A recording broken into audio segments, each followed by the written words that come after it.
Consolidación de suelos, segunda parte.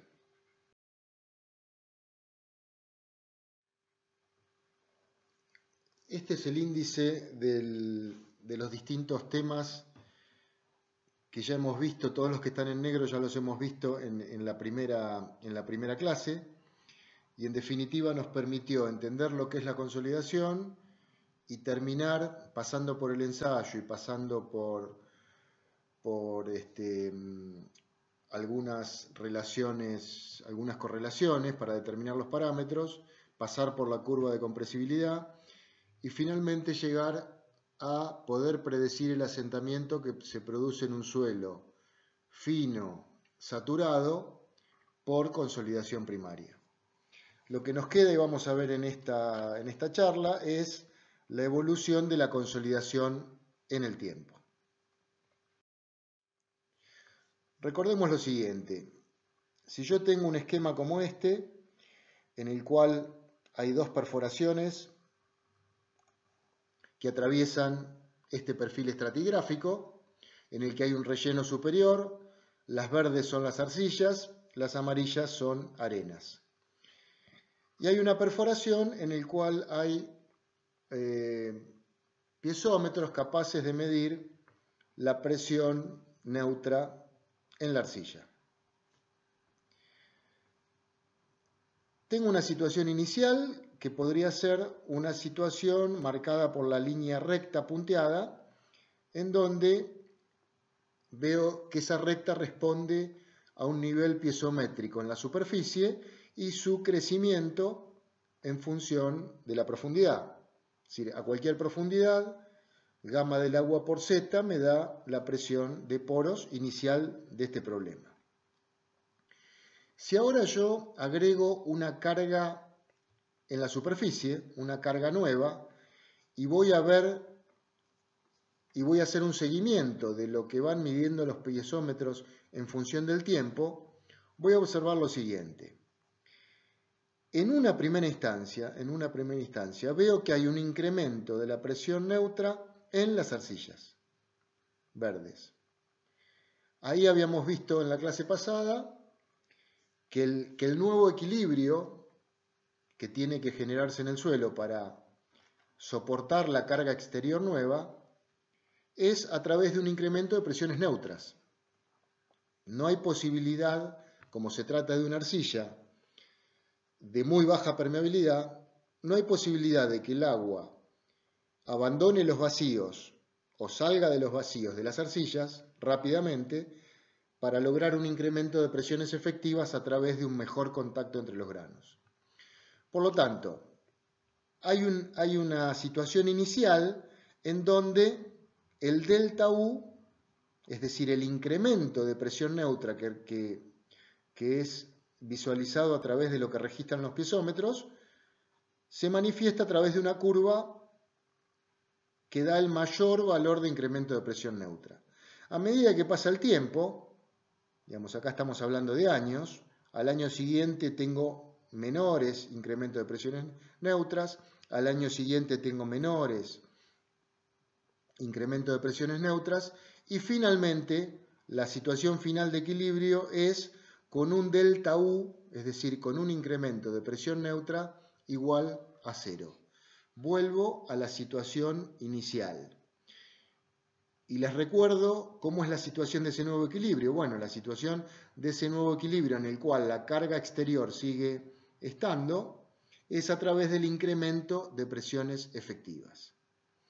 Entonces, durante la consolidación hay un incremento de presiones neutras e incremento de presiones efectivas, y hay una transferencia del incremento de presiones neutras iniciales a un incremento de presiones efectivas finales.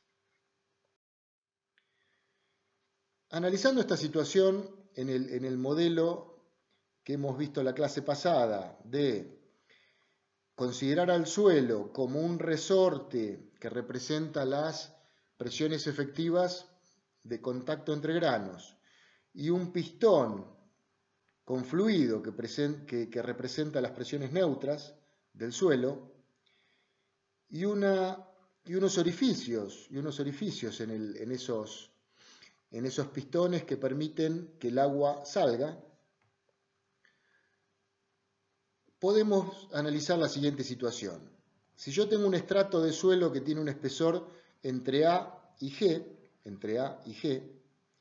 tengo una línea como la 1,2, que son las presiones neutras iniciales, hidrostáticas, y entonces, a partir de esa condición inicial, aplico una carga P, que dividida el área genera una presión total uniforme en todo el estrato.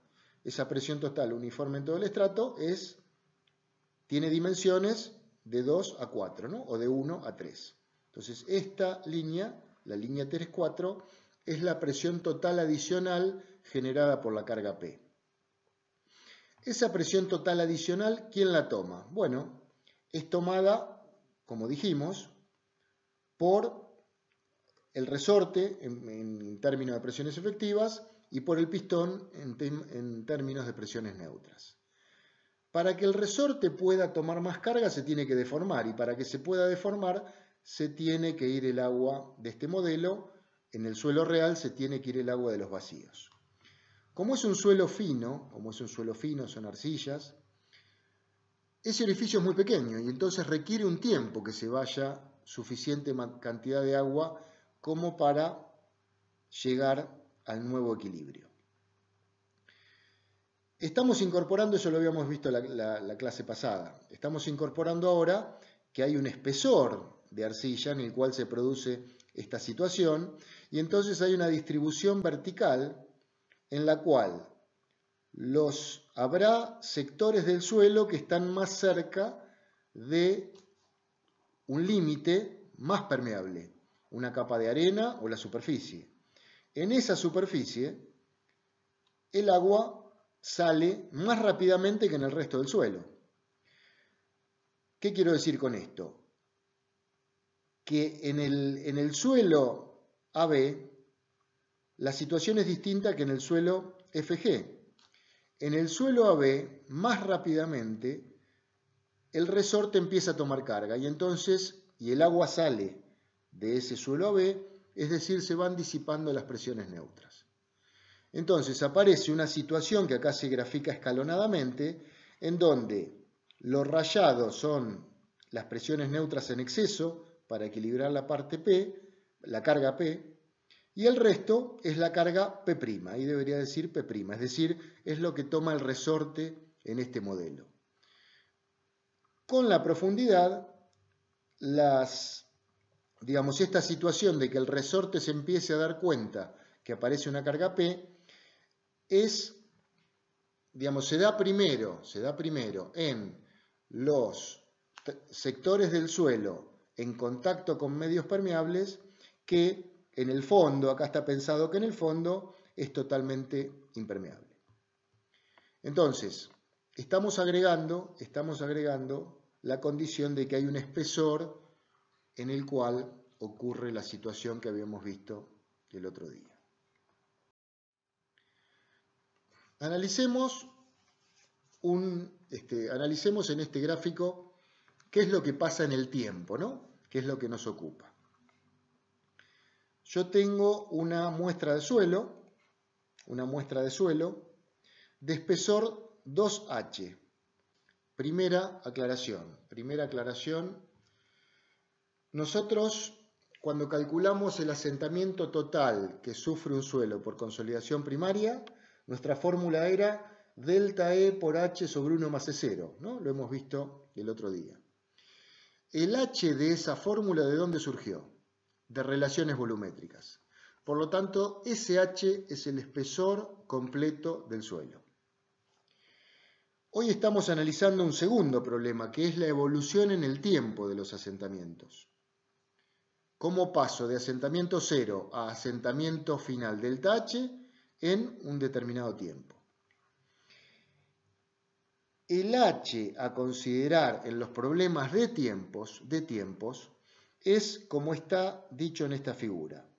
El H se define no como la altura geométrica total, sino como la altura correspondiente al máximo recorrido que tiene que hacer el agua para abandonar ese suelo. En este caso, como tengo salida de agua o inferior o superior, el H completo geométrico en realidad se corresponde con H sobre 2 de máximo recorrido de agua. Es decir, la altura completa es 2 veces H. Por favor, en las cuentas que hagamos, cuando analicemos el H será el máximo recorrido de agua. Y en una situación como esta, que yo tengo salida superior o inferior, el H que tengo que considerar es H sobre 2. H sobre 2. ¿De acuerdo? Bien, entonces tengo mi muestra de suelo. Esa muestra de suelo está confinada en un anillo. ¿Se acuerdan el ensayo de consolidación? Un anillo que no permite deformaciones horizontales porque es mucho más rígido que el suelo y no permite que el agua se mueva horizontalmente. Eso nos asegura que estamos analizando una consolidación unidimensional. Entonces, esa muestra de suelo está pinchada por caños que son piezómetros, que me marcan hasta dónde llega el nivel de agua en cada uno de ellos. Me marca energía piezométrica. Nuevamente aclaración, los piezómetros no marcan presión neutra, marcan energía piezométrica, es decir, marcan Z más presión sobre gamma. Eso está claro, ¿no? Son piezómetros.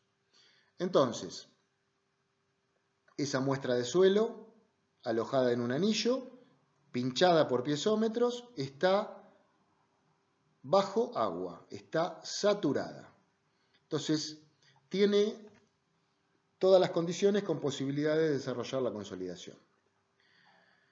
¿Cuál es el nivel piezométrico? ¿Cuál es el nivel piezométrico antes de que aparezca una carga adicional delta de P? Bueno, el nivel piezométrico copia el nivel de agua exterior, ¿no? Todos los piezómetros marcan el mismo nivel de agua dentro de ellos. ¿Eso significa que todos estos puntos tienen igual presión? No. Insisto, tienen igual energía piezométrica. El tubito inferior tiene mayor presión, pero tiene menor carga de posición. Por lo tanto, llega a este punto, igual que el cañito superior, que tiene menos presión, pero tiene mayor energía de posición Z. Bien, esta es la situación inicial. Esta es la situación inicial. ¿Qué pasa ahora si agregamos una carga delta P que va a generar una nueva situación de equilibrio y va a generar entonces un fenómeno de consolidación? Cuando aplico la carga delta P, al aplicar la carga delta P, los piezómetros marcan un nuevo nivel de agua, que es este nivel superior. Hay un mayor nivel de agua en los piezómetros. ¿Qué significa? Que hay un incremento de presiones neutras en el suelo que está siendo cargado por una carga delta P. ¿Hasta qué altura llega el nivel piezométrico? Bueno, llega hasta el valor de delta P dividido gamma del agua, de tal manera que gamma del agua por el H, por la altura que ha ascendido dentro de los piezómetros el agua, equilibre a la carga delta P. Ese es el tiempo cero de mi consolidación. Todo el incremento de carga exterior delta P como incremento de presiones totales es tomado por un incremento de presiones neutras, visualizado por la altura de ascensión en los piezómetros. Ese es mi tiempo cero. ¿Qué va a pasar en el tiempo? Bueno, transcurre un tiempo pequeño y enseguida los pies, digamos, el suelo que está en contacto con la arena, con un elemento permeable, acá está como piedra porosa, rápidamente disipa presiones, es decir, el agua abandona los vacíos. Por lo tanto, hay, digamos, en esos sectores hay un incremento de presión efectiva. Como es un suelo fino, arcilloso, poco permeable, todavía los cañitos del centro del suelo, los que están en la zona más interior del suelo, no se dan cuenta. Es lo que vimos recién con el modelo de resortes. Entonces, en un determinado tiempo T1, tengo una curva que llamamos isócrona, ¿no?, de igual tiempo, que me marca cómo está la presión neutra, en realidad cómo está la energía piezométrica en el tiempo T1. Bien, transcurre un tiempo adicional, un delta de tiempo adicional, y en el tiempo T2, superior a T1, ¿qué pasa? Los piezómetros que están en la zona central del suelo ya empiezan a marcar una disipación de presiones neutras, una reducción de incremento de presiones neutras. Y los puntos exteriores mantienen su posición del tiempo anterior.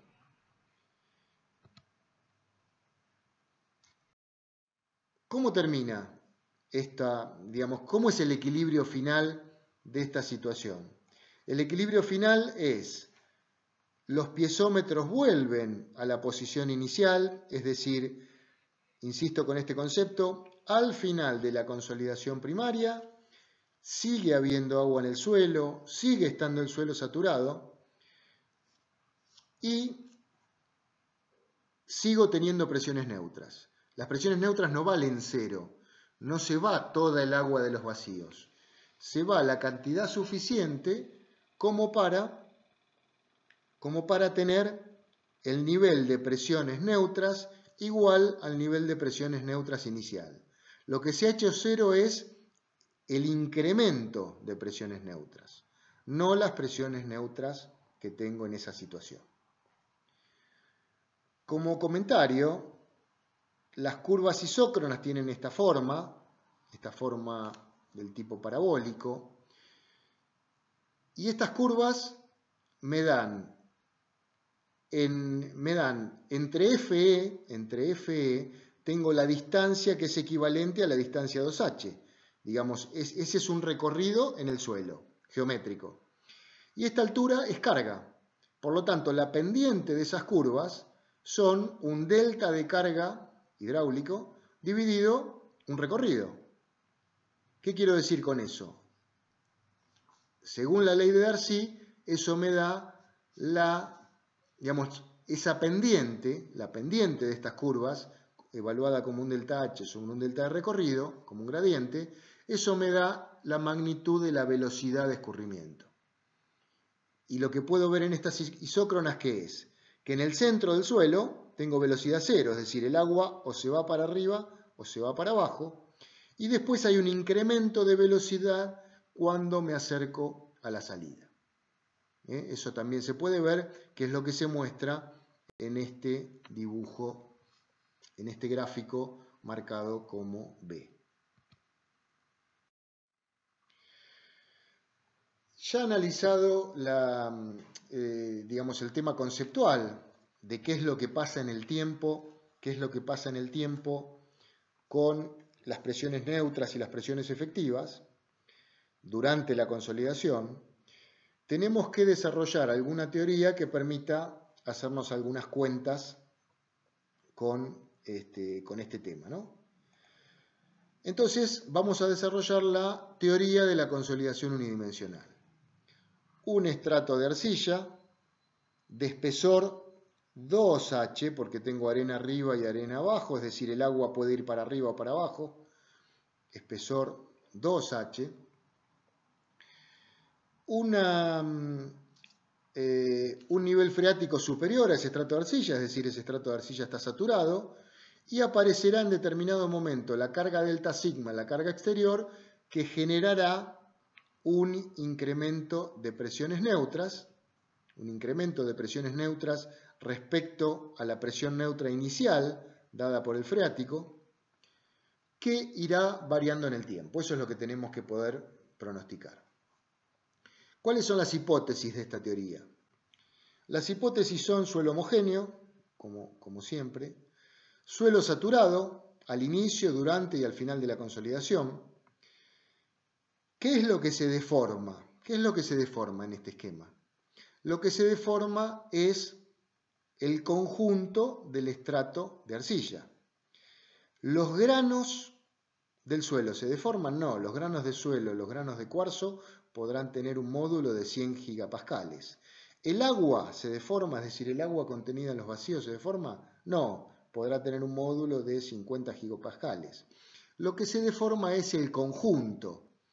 Digamos, si yo saco un módulo del suelo en su conjunto, voy a tener una rigidez mucho menor y por lo tanto eso es lo que se deforma a través de la variación del volumen de vacíos.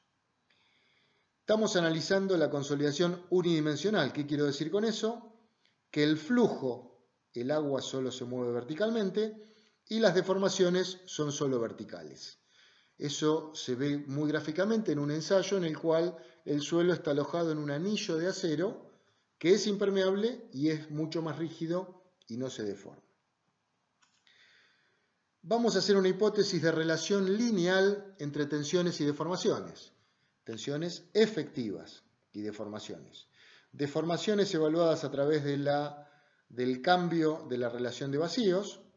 Habíamos visto el otro día que el cambio en la relación de vacíos también es directamente un cambio en altura, porque el área transversal permanece constante. Y entonces hay una relación lineal dada por este numerito A sub B entre cambio en los vacíos y cambio en las presiones efectivas. Esto es negativo porque el incremento positivo de presiones efectivas genera una reducción en el volumen en la relación de vacíos, en el volumen de vacíos y por lo tanto en la relación de vacíos, de ahí el signo menos. Vamos a considerar que cuando ocurre la consolidación vale la ley de Darcy, es decir, el agua se está moviendo, ¿con qué velocidad? Con la que me da la ley de Darcy, K por I. Podemos considerar que el coeficiente de permeabilidad permanece constante durante todo el fenómeno de consolidación. Y la hipótesis 8, que requiere alguna aclaración, es que las deformaciones son pequeñas durante la consolidación. Son pequeñas durante la consolidación. El que recuerda el ejercicio del otro día, con el que terminamos la clase, en el cual un determinado estrato de arcilla de 6 metros de espesor, creo que tenía, al que yo le construyo un terraplén de 4 metros de altura arriba, sufría una deformación por consolidación de 73 centímetros. Digamos, cualquiera de ustedes puede decir, eso no son pequeñas deformaciones. Por supuesto que esas no son pequeñas deformaciones. Lo que establece la hipótesis 8 es que hay pequeñas deformaciones en cada paso de la consolidación. Es decir, el valor final puede ser grande, pero obtenido como una suma de pequeñas deformaciones en cada paso de la consolidación primaria. Entonces desarrollemos la teoría de consolidación primaria. La teoría de consolidación primaria arranca con continuidad, dado un cubo elemental de suelo en el cual hay un escurrimiento atravesando sus caras. La diferencia de caudales de salida menos entrada es igual a la velocidad de cambio de volumen en el tiempo. O multiplicando por un delta tiempo, la diferencia de volúmenes inicial menos final es igual al cambio de volumen interno que tiene el elemento, digamos, el volumen elemental de suelo que estoy considerando. Por lo tanto, me queda la ecuación de continuidad. Incorporamos ahora a esa ecuación de continuidad la ley de Darcy, diciendo que la velocidad vertical es K por I. ¿Y cuál es el gradiente que genera esa velocidad? La variación de carga hidráulica respecto al recorrido Z. Y acá tenemos entonces menos K, que es el coeficiente de permeabilidad, por H. ¿Y quién es H? La variación de la presión neutra respecto al gamma del agua. Es decir, gamma del agua por H me da presión neutra. Entonces, incorporando esta forma de ver la ecuación de Darcy, la expresión de Darcy en la ecuación de continuidad, llegamos a esta primera ecuación en verde, en donde yo estoy viendo que la variación de las presiones neutras con Z tienen que ver con una variación de volumen en el tiempo. Analicemos un poco más la variación de volumen en el tiempo. En realidad lo que cambia en el volumen de suelo es solamente el volumen de vacíos. ¿De acuerdo? Y ese volumen de vacíos es entonces el volumen sólido más E por el volumen sólido. Haciendo las derivadas parciales, llego a un término que tiene que ver con la variación de los volúmenes sólidos en el tiempo, otro que tiene que ver con la variación de la relación de vacíos en función del tiempo, y otro que vuelve a tener que ver con la variación del volumen sólido en función del tiempo. Eso no cambia, el primer término y el último término no cambia. Es decir, lo que genera una variación de volumen en función del tiempo es el volumen sólido que permanece constante por la variación de la relación de vacíos en función del tiempo. ¿El volumen sólido cuánto vale según las relaciones volumétricas? El volumen total dividido 1 más E0. Esas son relaciones volumétricas. Por lo tanto, vuelvo a la ecuación anterior en la cual yo tenía la variación de volumen en función del tiempo. Entonces, mi primer término era una variación de presiones neutras en función de Z, y el segundo término, digamos, la parte derecha de la igualdad, era la variación de volumen en el tiempo, expresado, digamos, ahora, haciendo las simplificaciones que hagan falta, llegamos a 1 sobre 1 más E0 por la variación de la relación de vacíos en función del tiempo. A esta ecuación, a la que le agregué, recordemos dónde estamos acá, continuidad, más Darcy, y ahora más la hipótesis de que solo se deforman los vacíos, no se deforman las partículas sólidas, llego a esta ecuación recuadrada en verde. Si a esta ecuación recuadrada en verde le agrego la variación lineal entre deformaciones expresada por la relación de vacíos y tensiones efectivas, agregando esa condición puedo reescribir la ecuación de la siguiente forma.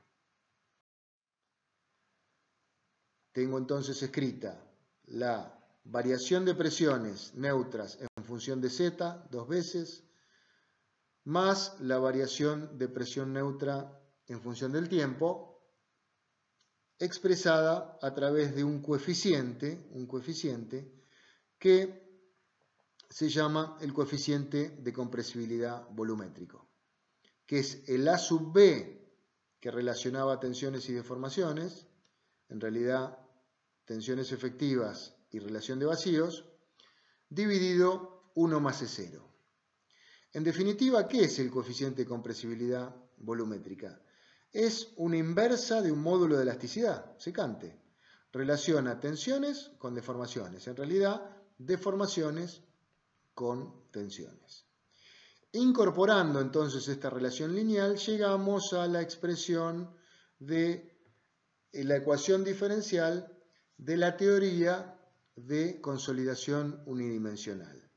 La variación de las presiones neutras con el tiempo es igual a C sub B, que es el coeficiente de consolidación, por la variación de las presiones neutras en función de Z derivado dos veces. C sub B es el coeficiente de consolidación, que ¿de qué depende? De la permeabilidad, que depende del suelo, del gamma del agua, que podemos considerarlo constante para nuestras cuentas, y del coeficiente de compresibilidad que también depende del tipo de suelo. Entonces, esta es mi ecuación de consolidación unidimensional, en donde tengo mi variable. ¿Cuál es mi variable? La función presión neutra U. En realidad, U es el incremento de presión neutra, ¿no? El incremento de presión neutra dependiendo del tiempo y dependiendo de Z, es decir, en cualquier tiempo y en cualquier posición del espesor del suelo que se está consolidando. Recordemos simplemente de dónde vino esta ecuación. Continuidad más Darcy más considerar que solo se deforma los vacíos y no las partículas sólidas, más considerar relación lineal entre deformaciones y tensiones, que generan las deformaciones, que son las tensiones efectivas, el incremento de tensiones efectivas. Ecuación diferencial que tiene infinitas soluciones, por lo tanto tenemos que poner unas condiciones de borde, por ejemplo, como estas. En todo el espesor del suelo tengo incremento de presión neutra 0 en los bordes y máxima igual a la altura, digamos, al incremento de presión neutra inicial en el tiempo 0, Con esas condiciones de borde,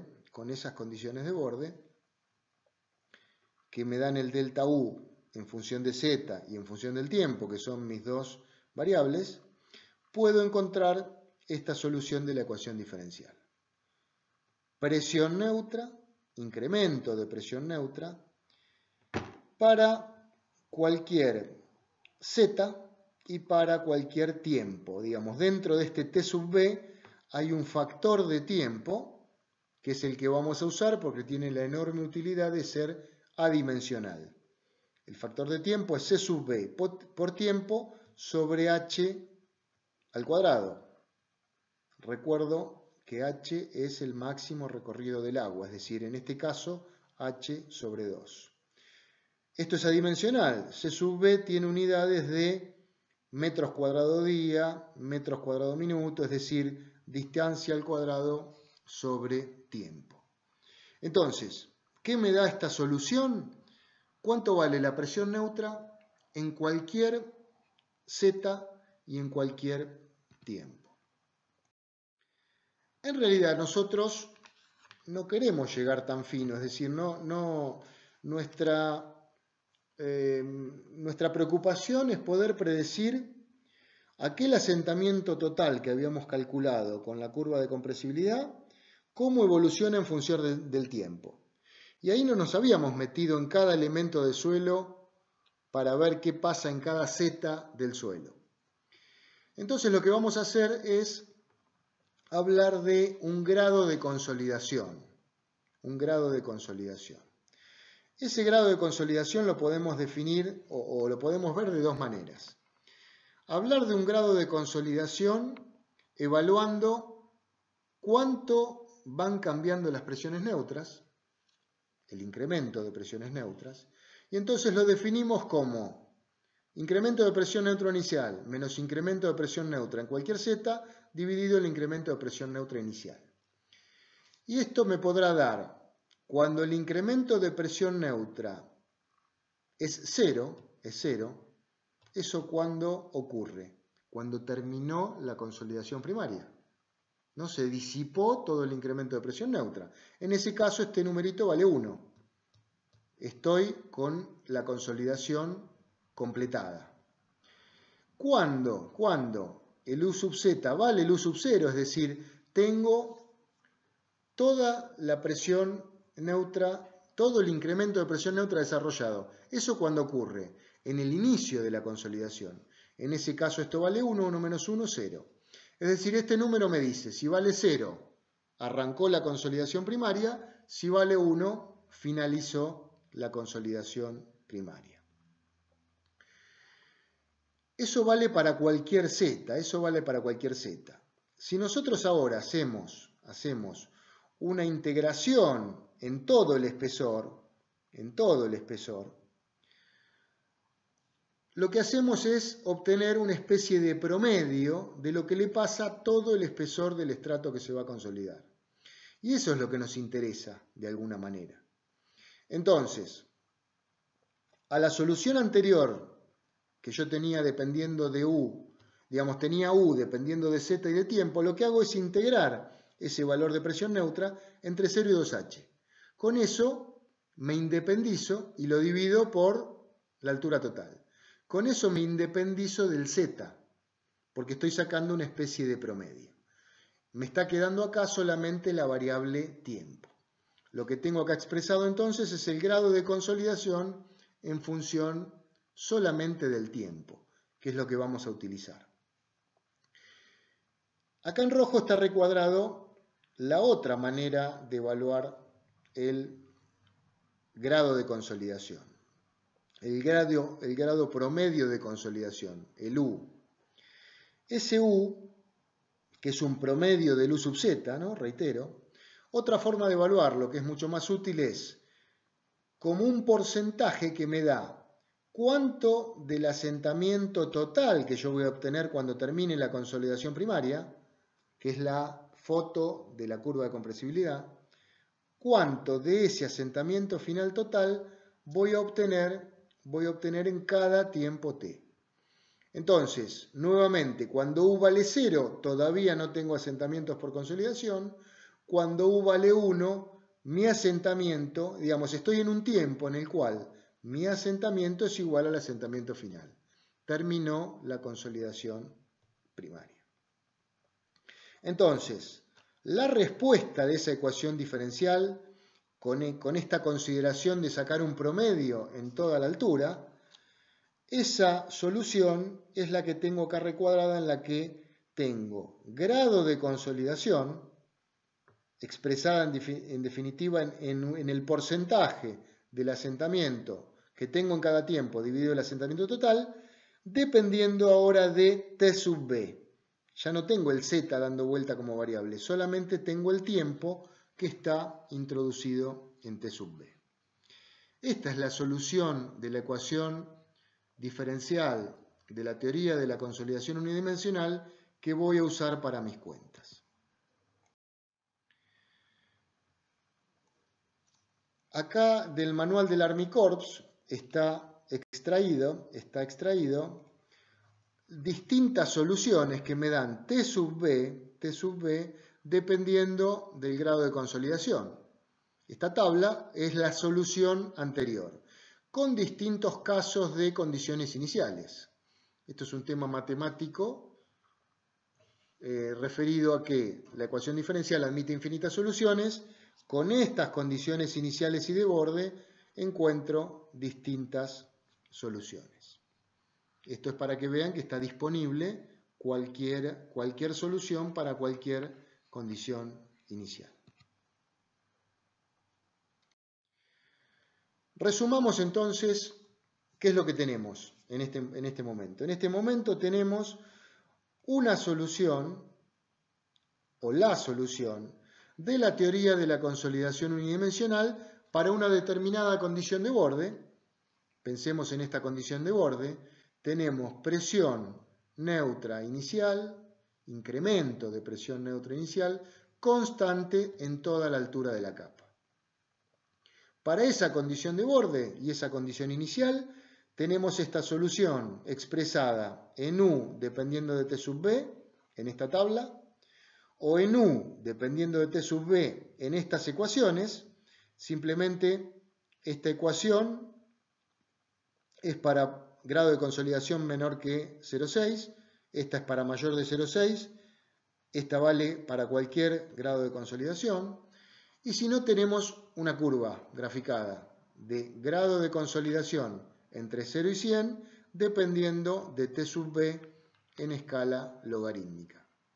Es decir, todas estas cosas representan lo mismo. Puedo usar cualquiera de ellas para resolver mis problemas.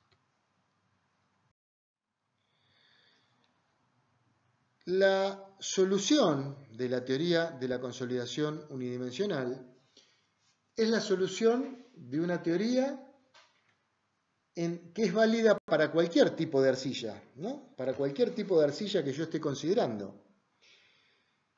Ahora, la respuesta de distintos tipos de arcillas tiene que ser distinta para distintos problemas. ¿Y dónde está eso metido en la solución? Bueno, a través del parámetro C sub B. Recordemos que ese parámetro C sub B incluía, lo vimos en la teoría, indirectamente a la permeabilidad e indirectamente a el módulo de compresibilidad, es decir, una especie de módulo de deformación del suelo respondiendo a la carga que genera la consolidación. El C sub B es el parámetro propio del suelo, que es el que cambia en cada problema. La teoría es siempre la misma, la solución es siempre la misma, siempre que use las mismas condiciones de borde iniciales, lo que cambia es el parámetro C sub B. ¿De dónde sacaremos ese parámetro C sub B? Bueno, ese parámetro C sub B lo sacaremos de los ensayos de consolidación. La curva de la teoría es esa curva en violeta con un determinado C sub B que tendremos que ajustar con la curva roja obtenida en el ensayo. Pero recordemos lo siguiente, la curva roja del ensayo depende del nivel de carga que yo esté considerando, que mantuve constante en cada ensayo. Por lo tanto, en realidad hay un valor C sub B dependiendo de cada carga. El comportamiento de ese C sub B dependiendo de cada carga, en presiones efectivas siempre, tiene una curva de este tipo, en donde a partir de un determinado valor suele estabilizarse ese valor de C sub B. ¿Cómo sacamos a partir de un ensayo el valor de C sub B? Bueno, conocemos la curva roja, lo que establece el método de Casagrande, ya lo verán en la práctica, es que el mejor ajuste entre la curva teórica y la curva del ensayo se da en la zona central del ensayo.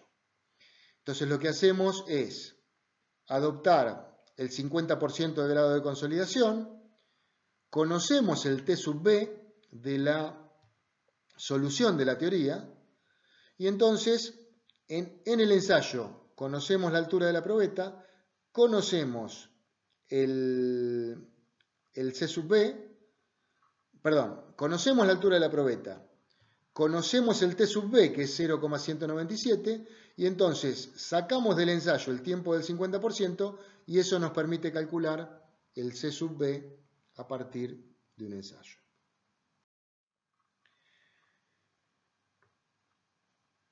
Habíamos visto cuando vimos el otro día el ensayo que hay una primera zona del ensayo que no es representativa de las curvas del comportamiento de la consolidación porque responden a un ajuste de la muestra en el anillo metálico y en la aplicación de las cargas, por lo tanto ahí hay deformaciones que no responden a un fenómeno de consolidación, es decir, a la expulsión del agua de los vacíos. Y habíamos visto que hay una zona final, es decir, estas son deformaciones en función del tiempo, hay una zona final que tampoco responde a la consolidación primaria. Entonces, lo que tenemos que hacer es determinar dónde termina y dónde empieza la consolidación primaria. Para eso tenemos el método que estamos viendo en este esquema y que van a ver en la práctica. Rápidamente digo que si yo trazo una recta tangente a la zona central y trazo una tangente, digamos, trazo una tangente por la inflexión y trazo una tangente por la zona final del ensayo, donde se intersectan, ahí tengo la finalización de la consolidación primaria. Y el inicio de la consolidación primaria responde a considerar que la curva es parabólica. Entonces, tomo un punto cualquiera de esa curva, como este, me voy cuatro veces en horizontal y determino el segundo punto sobre la curva. Entre esos dos puntos elegidos con ese criterio tengo un delta L en altura. Si subo el delta L, ese mismo delta L, a partir del punto que yo elegí inicialmente, ahí tengo la línea punteada del inicio de mi consolidación primaria. Ahí está el 0. Si esto responde a que tengo 2 unidades verticales, ¿sí? Y acá tengo 4 unidades horizontales. Ahí tengo mi parábola, es decir, este es el punto 0, 0, este es el punto 1, 1, y este es el punto 2, 4. ¿Está bien? Eso responde a la parábola. Eso lo verán mejor en la práctica. Bien, bueno, acá está explicado, ¿no? 1 minuto, 4 minutos, léanlo de acá y después resuélvanlo en la práctica. Un método alternativo para sacar el C sub B, digamos, ¿para qué determiné yo el 0 y el 100% en mi curva de consolidación obtenida del ensayo? Porque tenía que estimar el tiempo del 50%, ¿no? Entonces tenía que sacar la altura del 50% y con eso sacar con esa altura ir a la ecuación de T sub B y sacar el C sub B. Una manera alternativa, lo comento muy rápido, es graficar deformaciones en función de raíz de tiempo, ya no en escala logarítmica. Generalmente se obtienen curvas como estas que tienen un primer tramo que se puede linealizar. Si ese tramo que puedo linealizar después lo incremento en un 15%, es decir, lo multiplico por 1,15, obtengo esta segunda recta, donde esa segunda recta intersecta a la curva del ensayo. Ahí puedo considerar que estoy en el 90% de la consolidación. Para el 90% el T sub B vale 0,848, eso sale de la solución de la teoría de la consolidación unidimensional, y entonces, con la altura de la probeta, con el tiempo y con el 0,848, puedo estimar el C sub B ahora en la zona final de la curva y no en la zona del 50% como el método anterior. Es un método que complementa al anterior.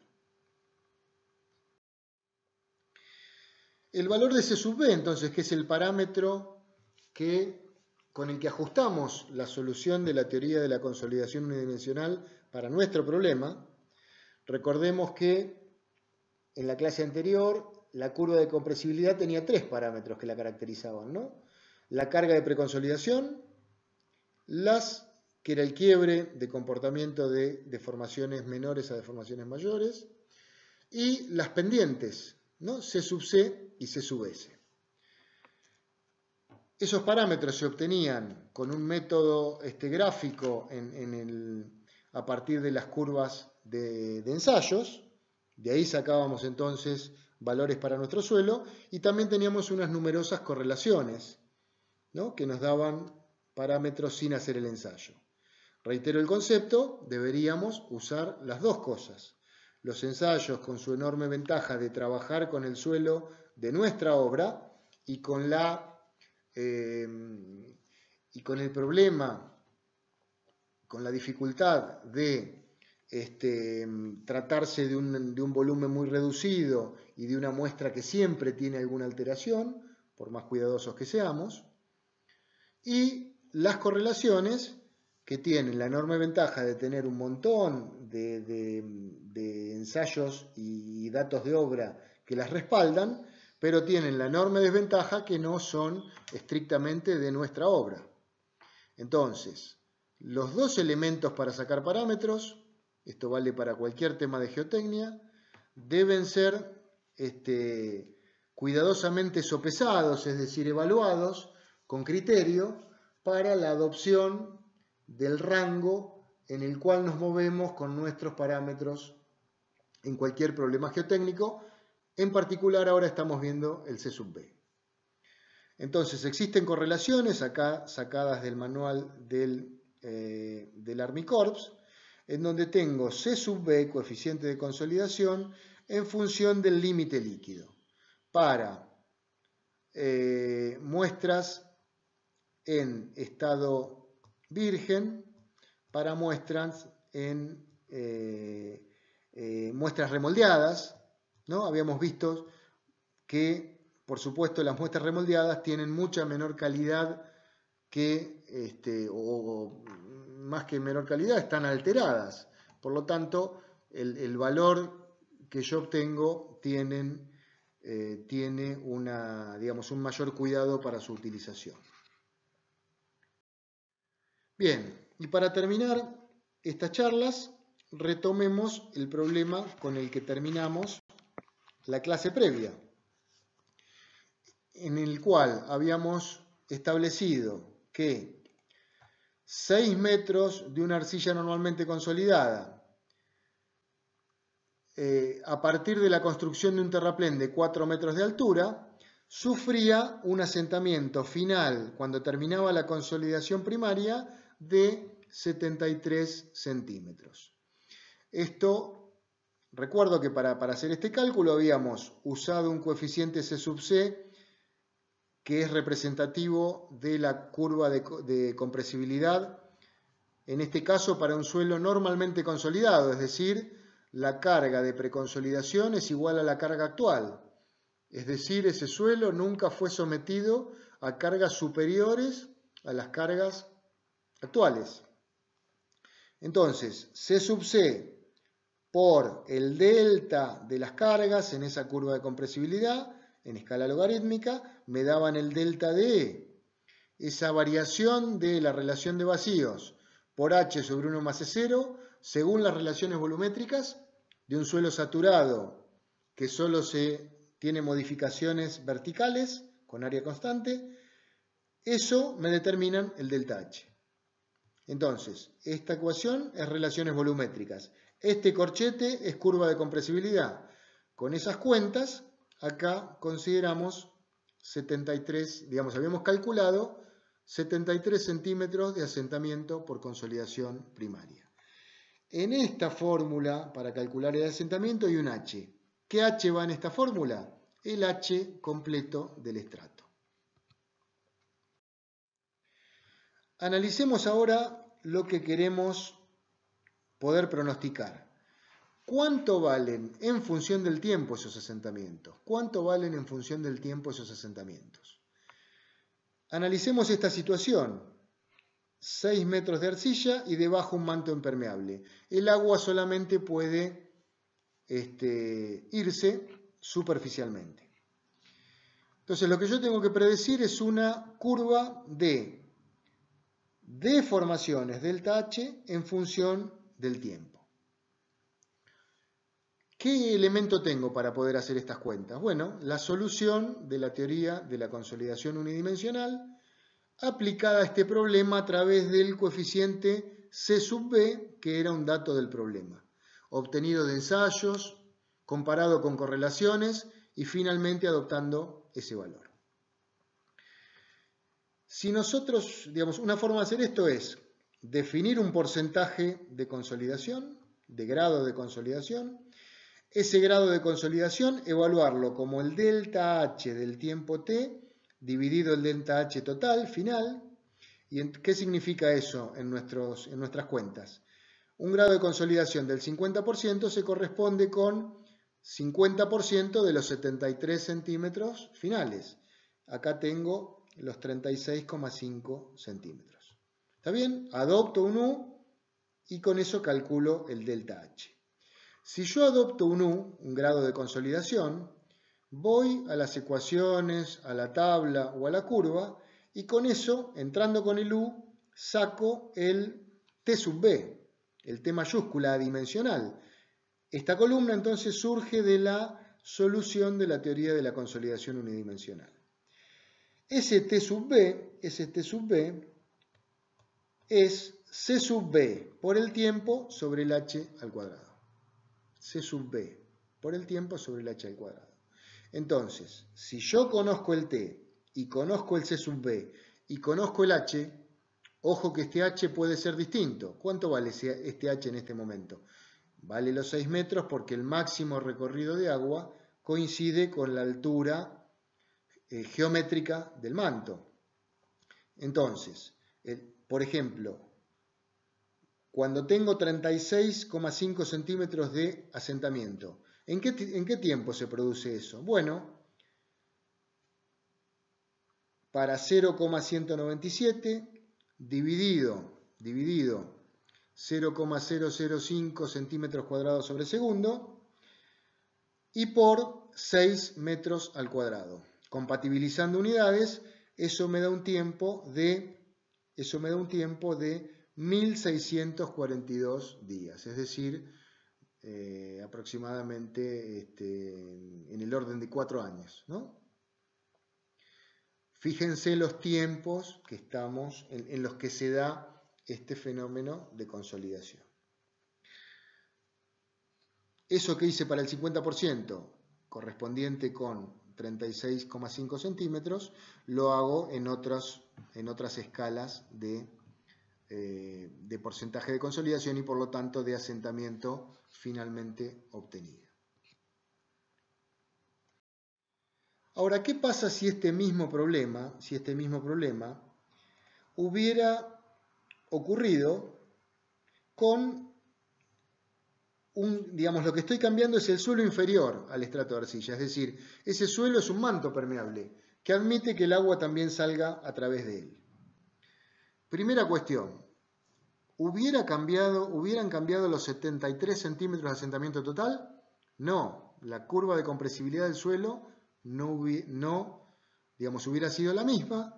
El H a colocar en la fórmula de asentamientos hubiera sido la misma. Por lo tanto, el dato de 73 centímetros es independiente de si abajo hay arena permeable o si hay un estrato de roca impermeable. Pero ¿qué pasará con la evolución de esos 73 centímetros en el tiempo? ¿Se darán en forma más rápida o en forma más lenta? Intenten responder esto antes de pasar a la siguiente imagen.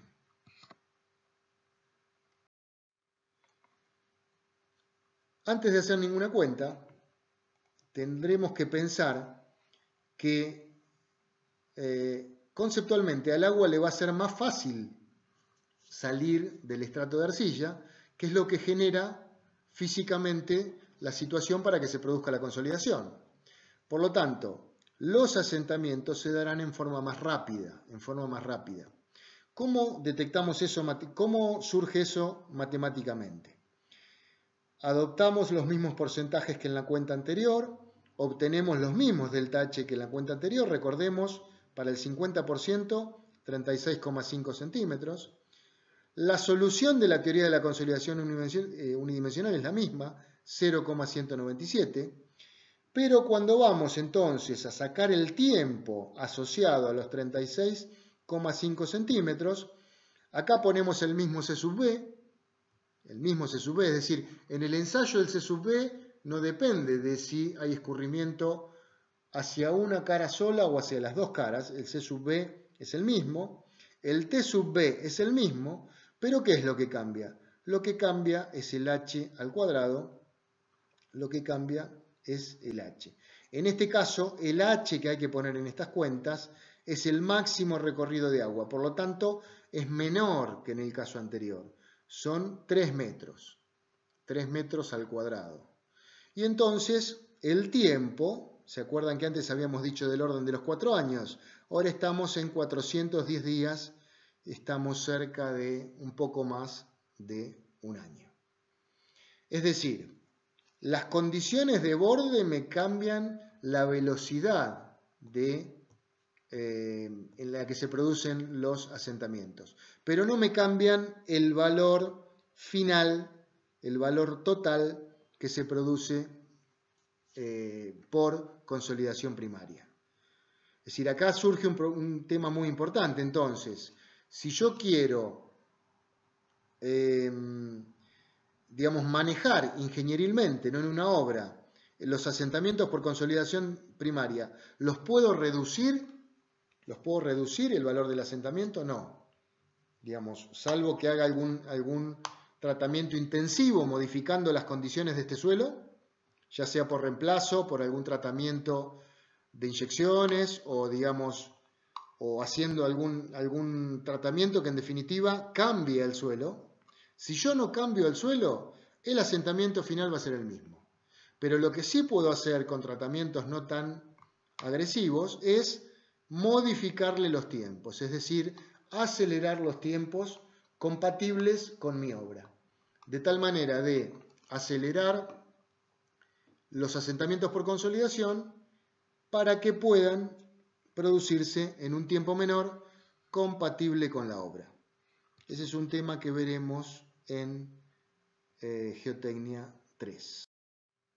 Bueno, con esto terminamos la clase que intenta contar cómo es la evolución de los asentamientos en el tiempo. Tendrán trabajos prácticos asociados a este tema para hacer cuentas y terminar de fijar estos conceptos.